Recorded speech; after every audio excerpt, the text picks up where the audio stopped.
اچھا علی بھائی ایک مسئلہ اور آیا انگوٹھے چومنے کا، اس میں بھی مجھے اہل حدیث اور شیعہ تو نظر ہی نہیں آئے پکچر میں، پتہ نہیں وہ انہوں نے کاٹ دیا صدقے جاواں انگوٹھے چومنے تے بس وہ بریلوی آؤ نا لیاؤ نا تہاڈے انگوٹھے دا بھی میں بندوبست کیتے اج مینوں پتہ سی یہ بھی آ جائے گا جی ضعیف حدیث جو ہے وہ اس پہ تواتر امت ہے کہ وہ قبول ہوتی ہے فضائل میں، اور انہوں نے بلکہ ضعیف حدیث بھی انہوں نے تو ضعیف کیوں نہیں کہا وہاں پہ، یہ عام طور پہ اس میں دلیل دیتے ہیں کہ جی ضعیف حدیث پوری امت کا موقف ہے کہ وہ فضائل میں قبول ہوتی ہے، لیکن او بڑا ہی امت پوری امت اے جناب ایک چینل تے بیٹھ کے چار بندے پوری امت کہنا شروع کر تو انہوں نے ضعیف حدیث بھی نہیں کی، وہاں انہوں نے کہا جی فقہ حنفی میں ہماری یہ دیا ہے جی، ہاں یہ بات ٹھیک ہے، دوسرے سارے چپ کر ہاں وہ ظاہر ہے انہوں نے کہا جی ہمارے گھر میں ایسا ہی ہوتا ہے، الکمونیہ میں تو ایسا ہی ہوتا ہے، یہ وہی چیز ہے، تو الکمونیہ ہی نہیں ایسی ہے دنیا ہی رہ رہے ہیں۔ اے جناب امام مسلم یہ صحیح مسلم ہے، ٹھیک ہے جی، کدھر ہے فرحان صاحب بلائیں ان کو یار، دکھانی ہے، اچھا وہ فارغ ہو گیا ہے، میں بعد میں دکھاتا ہوں صحیح مسلم شریف سے، یہ آپ نے صحیح مسلم کا والا میں آپ کو دکھاتا ہوں۔ مسئلہ یہ ہے کہ انگوٹھے چومنے کا جو مسئلہ مفتی حنیف قریشی صاحب نے بیان کیا نا، اس میں نے ان کا وہ کلپ دیکھا ہے، اس میں بڑے انٹلیکچوئل طریقے سے انہوں نے ان چیزوں کو کور کیا ہے، اور انہوں نے بجائے کو کتاب و سنت کے دلائل دینے کے انہوں نے فرمایا کہ جی یہ تو فقہ حنفی کا مسئلہ ہے۔ بالکل میں مفتی حنیف قریشی صاحب کے ساتھ ہوں، فقہ حنفی کا یہ مسئلہ ہے، کتاب و سنت کا یہ مسئلہ نہیں ہے، صحیح کہا آپ نے، کیونکہ یہ جو انگوٹھے چومنے والی روایت ہے یہ الموضوعات امام ابن جوزی المتوفا 597 ہجری جنہوں نے یزید کے رد کے اوپر کتاب لکھی ہے، محدث ابن جوزی، انہوں نے ایک کتاب لکھی ہے الموضوعات، بڑی بڑی گھڑی ہوئی حدیثیں، ان کے اندر انگوٹھے چومنے والی روایت لکھی ہوئی ہے۔ اے جناب حنیف صاحب اے موضوعات شریف ہی چاہے ساڈی گلاں تے ہوندیاں نے قرآن شریف، بخاری شریف، مسلم شریف، تہاڈیاں گلاں ہوندیاں نے موضوعات شریف، گھڑی ہوئی شریف۔ اور گھڑی ہوئی شریف وضع کی گئی، یہ وضع کا لفظ اردو میں بھی استعمال ہوتا ہے، وضع کی گئی چیز، وضع کی گئی، فیبریکیٹڈ، انگلش میں ہم کہیں گے فیبریکیٹڈ، یہ موضوعات شریف سے انہوں نے روایت پیش کی ہے۔ یہ کوئی حدیث کی کتاب نہیں ہے بلکہ گھڑی ہوئی بڑی بڑی حدیثوں کی ہے موضوعات شریف، یہ بتائیں۔ اور غلام سعود سعیدی صاحب نے صحیح مسلم میں باقاعدہ اس حدیث کے حوالہ نیچے لکھا ہے موضوعات شریف تو میں کہہ رہا ہوں موضوعات انہوں نے حوالہ لکھا ہوا ہے، تو جو گھڑی ہوئی حدیثوں کی کتاب میں سے نکال رہے ہیں۔ اب حنیف قریشی صاحب کو پتا تھا یہ موضوعات شریف میں ہے، تو انہوں نے کہا کہ اب چونکہ شریف ہے تو ہم ان کے بزرگوں کے حوالے ان کو دے دیں تاکہ اہل حدیث دوبارہ کسی کو شکل نہ دکھا سکیں۔ اہل حدیث تو واقعی بریلویوں کو شکل نہیں دکھا سکتے، لیکن سانو تے نہ بریلوی شکل دکھا سکتے، نہ دیوبندی، نہ اہل حدیث تے نہ شیعہ، اسی تے کرنی صحیح گل سیدھی۔ اے جناب دکھاؤ جی کی مسئلہ ہویا ہے، حنیف قریشی صاحب نے انہوں نے پھکی کے دیتی ہے، اے پھکی ہے جی امام ابن تیمیہ المتوفا 728 ہجری کی کتاب اقتداء صراط مستقیم، انجینئر صاحب نے گھر میں نہیں چھاپی، یہ دارالاسلام پبلیکیشن کی ہے، نیچے سے یہ بھی دکھائیں دارالاسلام پبلیکیشن، صراط مستقیم کے تقاضے، اے ترجمے میں نہیں آپ کیتے، اے خود اہل حدیثاں دے علماء نے کیتے، دارالاسلام کی چھپی ہوئی ہے، یہ بڑی مشہور کتاب ہے، ٹھیک ہے۔ اسی کتاب کے بارے میں میری شیخ زبیر صاحب کے ساتھ فون کال بھی ریکارڈ ہے جس میں انہوں نے کہا کہ اس میں بد عقیدگیاں لکھی ہوئی ہیں اس کتاب کے اندر۔ شیخ الاسلام صاحب، یہ آج کل تو شیخ الاسلام ہے ڈاکٹر طاہر القادری صاحب اور ڈاکٹر اشرف آصف جلالی صاحب، یہ اس زمانے کے شیخ الاسلام، آج کل بھی بعض لوگوں کے ہیں، انہوں نے اس کا حوالہ حنیف قریشی صاحب نے شاہ جی دیا کہ جی ابن تیمیہ نے لکھا ہے کہ میلاد منانا اگرچہ بدعت ہے لیکن حسن جو نیت ہے پیچھے اس کے اوپر ثواب ملے گا۔ اے دکھاؤ جی میں انڈر لائن کیتے ہیں، یہ ریڈ کلر کا انڈر لائن ہوا ہے، اقتداء صراط مستقیم میں میلاد والا چیپٹر، دارالاسلام پبلیکیشن، یہ میں اکثر والے دیتا تھا، آج میں پہلی دفعہ آن ایئر دکھا رہا ہوں، شاہ جی تہاڈی برکت نال، انگوٹھے چومنے دی برکت نال، یہ میں نے آج تک آن ایئر کبھی نہیں دکھایا، ٹھیک کر لیا جی کور۔ یہ کہتے ہیں کہ اسی طرح نبی علیہ السلام کی ولادت کے دن کی تعظیم کا معاملہ ہے، مسلمان یہ چیز یا تو عیسائیوں کی تقلید میں کرتے ہیں جو حضرت عیسیٰ کا یوم ولادت مناتے ہیں عید کے طور پہ، یا رسول اللہ کی محبت اور تعظیم کی وجہ سے کرتے ہیں۔ ابن تیمیہ صاحب نبی علیہ السلام کی محبت اور تعظیم کی وجہ سے ہی کرتے ہیں، تسی بھلیکھا نہ دیو لوگوں نو۔ اچھا پھر وہ کہتے ہیں اللہ تعالیٰ اس بدعت پر تو نہیں لیکن اس محبت اور اجتہاد پر انہیں ثواب دے گا۔ کس اجتہاد پر کہ حضور کی تعظیم کی خاطر جو میلاد منائے یہ اس نے اجتہاد کیا نا. یعنی بریلوی کب کہتے ہیں کہ یہ جو ہے شروع سے اس طرح جلسے جلوس ہو رہے ہیں؟ وہ بھی مانتے ہیں 8ویں 9ویں صدی ہجری میں شروع ہیں. یہ بھی حکمرانوں نے شروع کیا، پھر اجماع کروا دیا. حکمران ڈنڈے کی زوڑ کے اوپر اجماع کروا دیتے ہیں. احمد بریلوی صاحب خود مانتے ہیں کہ 8ویں 9ویں صدی ہجری میں شروع ہے. بریلویوں کا کہیں گے دعویٰ نہیں ہے کہ یہ شروع سے اس طریقے سے چل رہا ہے. وہ کہتے ہیں یہ بعد میں شروع ہے. تو اب یہ ابن تیمیہ کہہ رہے ہیں کہ جی یہ اجتہاد جو کیا ہے نا میلاد منانے کا، اس پر اس محبت کی وجہ سے جو انہوں نے یہ تعظیم کے لیے حضور کی میلاد منایا، اس پہ ثواب ملے گا. اچھا اب کیا ہوا، نیچے جس نے ترجمہ کیا نا اس نے حاشیہ لگا دیا. انہوں پتہ لگ گیا کہ ابا جی نے گل غلط کر چھڑی ہے. روحانی ابا جی ترجمہ کرنے والے مولانا صاحب مولانا عبد الرزاق ملیح آبادی، وہ لکھتے ہیں لیکن جسے معلوم ہو کہ یہ چیز بدعت ہے اس پر بھی وہ اس کا مرتکب رہے تو ایسی روح میں ثواب نہیں بلکہ اللہ کی ناخوشی کا ذریعہ ہوگا. اے اپنے ابا کو سمجھاؤ نا، اے تسی تھلے لکھ رہے ہو لوگاں واسطے، تسی ابن تیمیہ نو جاؤ انہاں نو سمجھاؤ کہ حضرت صاحب ایک ہی چھڑول مار کے گئے ہو، پھر کہتے ہیں چھڑول لفظ بول دے، چھڑول ہی ہے نا. اے چھڑول پھڑ لی جناب حنیف قریشی صاحب نے، انہاں پھڑ کے چھڑول مار چھڑی کہ جی ہاں جی انگوٹھے چومنے لایا تے ابن تیمیہ. تواڈے مولانا اسحاق صاحب بھی انہوں بڑا پازیٹیولی پیش کرتے سن. بالکل جعلی مسئلہ لکھا ہے. نبی علیہ السلام نے تو بدعت کے اوپر دوزخ کی بشارت سنائی ہے. جو بدعت ڈکلیئر کر رہا ہے وہ پھر دوزخ کی بشارت لگائے، ثواب کی نہیں. میرا موقف کیا ہے؟ میرا نہ سلفیوں والا موقف ہے نہ بریلویوں والا، میں درمیان میں ہوں. میرا موقف 2 گھنٹے میں ریکارڈڈ ہے. مسئلہ نمبر 63 ولادت مصطفیٰ صلی اللہ علیہ وآلہ وسلم اور رسول اللہ کی آخری وصیتیں. صحیح مسلم میں حدیث ہے آپ صلی اللہ علیہ وسلم ہر سوموار کا روزہ رکھتے تھے. پوچھا گیا کیوں رکھتے ہیں؟ فرمایا فیہ ولدت وفیہ انزل علیہ، اس دن میں پیدا ہوا، اس دن مجھ پہ پہلی وحی نازل ہوئی. آپ صلی اللہ علیہ وسلم اپنی پیدائش کی خوشی میں اور قرآن کے نزول کی خوشی میں ایک ہی دن میں سال میں 52 دفعہ روزہ رکھ کے منڈے کے دن کا خوشی منایا کرتے تھے. ہم تو میلاد منانے کے قائل ہیں سنت طریقے کے مطابق. باقی یہ جو جنیے جنی ہے نا، اب یہ چونکہ کھلی ہوئی ہے نا، میں چاہ رہا دعا بھی انہوں دکھائی دیا.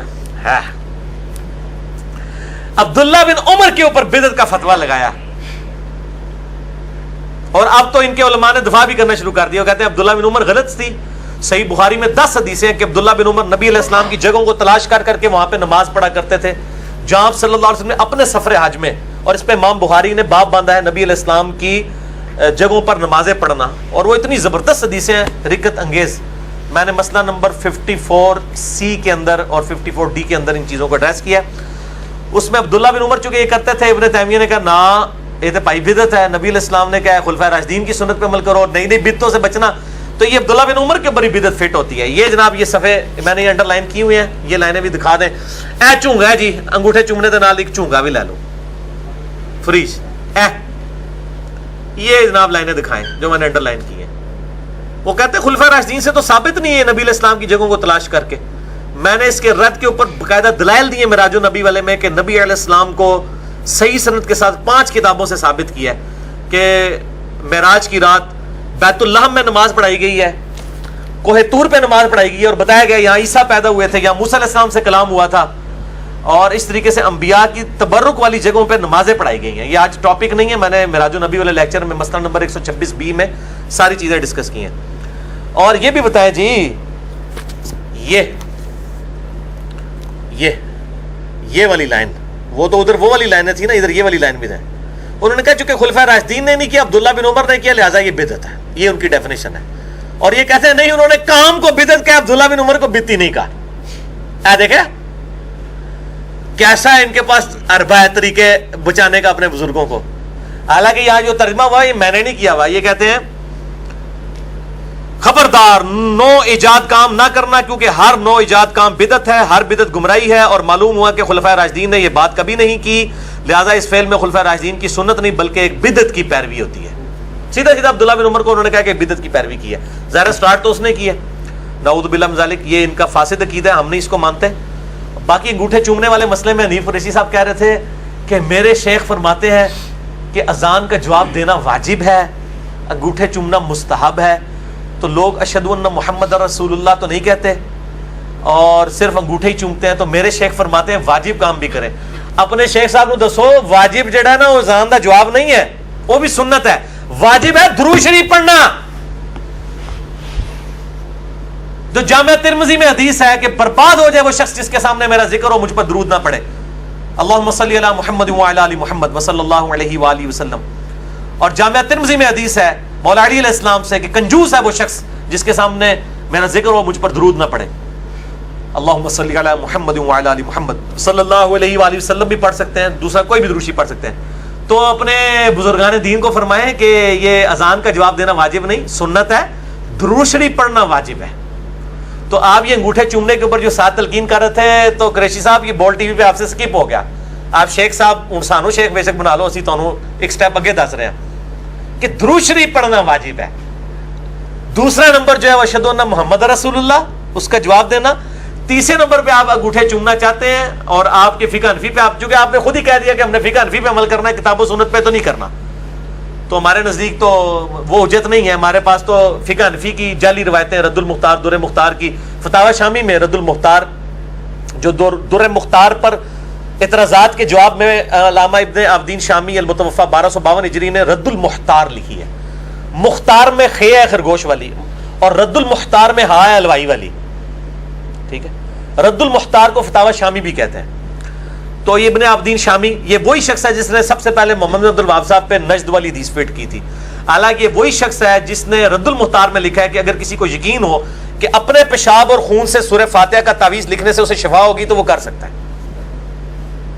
اے بزرگ جی تھوڑے بزرگ کی چھڑول بزرگ اور مجاہد بندہ ہے غلام سعود سعیدی, اس نے کہا کہ ایک مسلمان مر جانا تو گوارا کرے گا لیکن یہ کام نہیں کبھی کرے گا. اور کہتا ہے کہ ہمارے بزرگوں پہ اللہ رحم فرمائے, بال کی کھال اتارنے کی عادت نے ان کو یہاں تک پہنچا دیا. کیسا دفاع کیا. یہی کسی اور فرقے نے کہا ہوتا, کہتا دیکھو کڈے بڑے گستاخ نے, اے ہے ہی گستاخ نے. تو یہ عظمت کی باتیں نہیں ہیں. ابن عابدین شامی کا اپنا کریکٹر یہ ہے. اور پیر میل شاہ صاحب, توڑے پیر میل شاہ صاحب, انہوں نے ابن عابدین شامی کو سارا کاپی مار کے نا اونی کوٹ کر کے محمد بن وہاب صاحب کو کہتا ہے نجد علی دیسی دے لگ دی ہے. اے سارے چھاپے مار دے, اے نقال جے اخوان دے مفتی, حالانکہ نقل کر دے جائے ایک دوسرے دی نقلاں مار مار کے نا, تو اے محدث بھی اخوان دے ہوندے نقال نے, صرف نقل کرتے ہیں. تو اے جناب جو ضعیف حدیث, ضعیف کیا وہ میں نے بتایا تھا نا, ایک دیوبندی مفتی کے پاس میں گیا ان دنوں, میں تحقیق کر رہا تھا. میں نے کہا جی آپ انگوٹھے کیوں نہیں چومتے؟ میں تو دیوبندی ہو کے بھی بریلوی کے بعد دیوبندی جب ہوا تو میں انگوٹھے چومتا تھا. انہوں نے کہا جی اس لیے نہیں چومتے بریلوی چومتے ہیں. میں کہا یار چنگا صاحب ہے بھائی, فقہ حنفی کا بنیادی مسئلہ ہے. تو نہیں جی ضعیف حدیث ہے, فضائل مال میں بھی ضعیف حدیث ہے. یہ ضعیف سے بھی ایک درجے آ گئی ہے, بلکہ موضوع ہی ہے. اور باقی یہ جو ضعیف حدیثیں ہیں نا, ضعیف حدیثیں فضائل پہ یہ کہتے ہیں نا, یہ دھوکہ دیتے ہیں. مفتی حنیف قریشی صاحب نے وہ حدیث بیان کی ہے کہ سیدنا ابوبکر صدیق رضی اللہ تعالیٰ عنہ علیہ السلام نے انگوٹھے چومے اس جعلی روایت میں, اور نبی علیہ السلام نے فرمایا جو میرے اس خلیل کی سنت پہ عمل کرے گا میں اس کا قائد بنوں گا قیامت والے دن شفیع. تو یہ صرف فضیلت تک تو نہیں رہے, انہوں نے تو عقیدہ کاٹ لیا ہے کہ اس کی شفاعت ہوگی جو انگوٹھے چومے گا. کہتے فضائل کہہ کے داخل کرتے ہیں پھر عقیدہ بناتے ہیں. حالانکہ صحیح مسلم میں حدیث ہے جس نے اذان کا جواب دیا, درود شریف پڑھا, اس کے بعد الوسیلہ والی دعا مانگی, اس پہ میری شفاعت حلال ہو جائے گی. وہ بیک فٹ پہ چلا گیا, انہوں نے انگوٹھے چومنے پہ ہی کام کروا دیا, اور الٹا جو نہیں چوم رہے ان کے پر گستاخ رسول کے فتوے.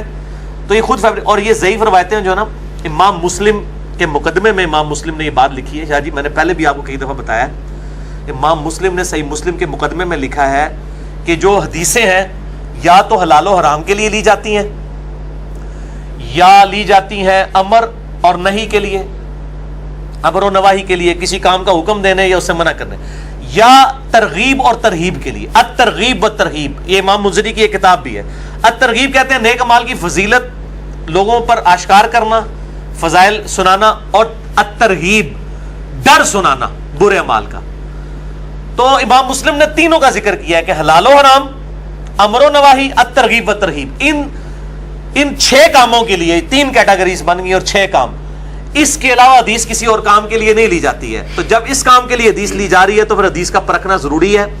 کیا صحیح حدیثیں دنیا میں ختم ہو گئی ہیں کہ آپ لوگ ضعیف حدیثوں سے سہارا لے رہے ہو؟ اور جو لوگ یہ ضعیف حدیثیں اپنی کتابوں میں نقل کرتے ہیں ان کا مقصد صرف یہ ہے کہ لوگوں پہ اپنی علمیت جھاڑیں کہ ہم نے اتنی روایتیں جمع کر لی ہیں.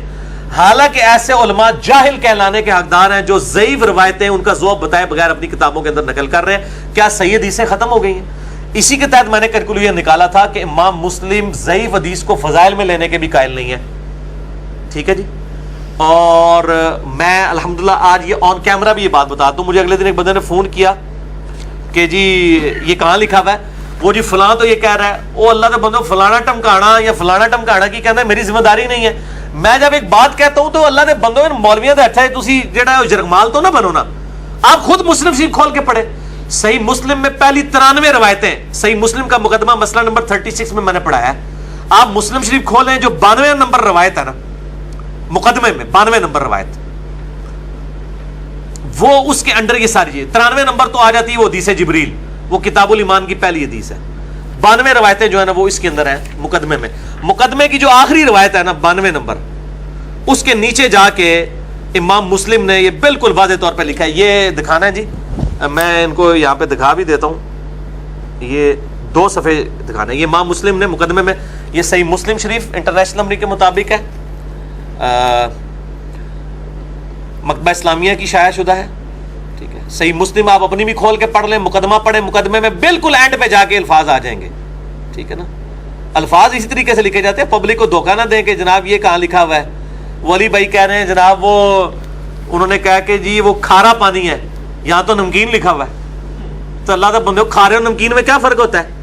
الترغیب و ترہیب فضائل ہی بات ہو رہی ہے نا, ٹرمز ہے نا, استعمال ہو رہی ہیں ٹرمز محدث کی ہے. یہ دکھا دیے جی, اور یہ پہلے صفحے کے اوپر بھی یہ ساری دکھائیں جی. جتنے میں نے جملے بولے ہیں نا یہ والے انڈر لائن ہوئے میں نے پڑھ کے سنا دیے. باقی جس کو شوق ہے خود پڑھے. منو نہ فون کریا کرو, اللہ کے بندے ہوتے ہیں, منو نہ رابطے کریا کرو. جو چیز میں بیان کر دیتا ہوں آپ کاؤنٹر چیک کتابوں سے کریں, انشاءاللہ آپ کو پتہ چلے گا کہ آپ کے علماء کو دھوکہ دے رہے ہیں, اور انجینئر صاحب جو کچھ بتا رہے ہیں وہ لکھا ہوا ہوگا وہاں پہ. ٹھیک ہے, انشاءاللہ تعالی اللہ کے فضل سے.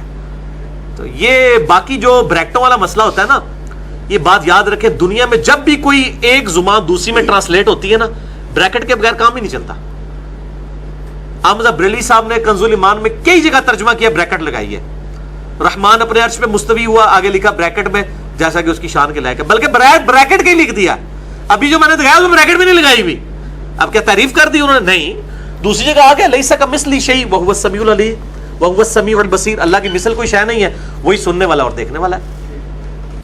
اچھا علی بھائی, ایک اس پہ یہ اعتراض ہوتا ہے نا, وہ بعض اوقات یہ کہہ دیتے ہیں کہ جی جس بندے کی نیگیٹو مینٹلٹی ہو نا, تو وہ ہمارے علماء نے تو جناب ہزاروں لاکھوں صفحے لکھ دی ہیں, اس میں سے ایک لائن چن کے لے آتے ہیں جی ذہنی گندا بالکل صحیح مینٹلٹی ہے. ٹھیک ہے, ہم یہ کہتے ہیں اس کے جواب میں کہ دیوبندیوں نے ہزاروں صفحوں کی کتابیں لکھی, 2000 کتابوں کے مصنف ہیں اشرف علی تھانوی صاحب. تو یہ احمد بریلوی صاحب حفظ الایمان میں سے ڈھونڈ کے ایک عبارت کیوں لے آئے اس پڑیا کے اندر؟ یہ پڑیا سے بھی چھوٹی ہے, یہ کتاب صرف 10 صفحوں کی ہے, باقی تقریریں ہیں مولویوں کی. یہ جو پڑیا لکھی ہے احمد بریلوی نے, حسام الارمین, ڈھونڈ کے ہی لے کے آئے نا. یہ بھی یہ کیوں لے کے آئے ہیں؟ ان کی ذمہ دار. میں نے تو ایک کلپ چڑھا ہوا ہے اعلیٰ حضرت کے نامکمل مشن کی تکمیل. میں تو احمد بریلوی نے نامکمل مشن چھوڑا تھا کہ صرف دوسروں کے بزرگ بابے جو ہیں انہوں نے ننگے کیے تھے, میں نے ان کے بزرگ بابے بھی اور ان کی بھی غلط باتیں ننگی کر دی.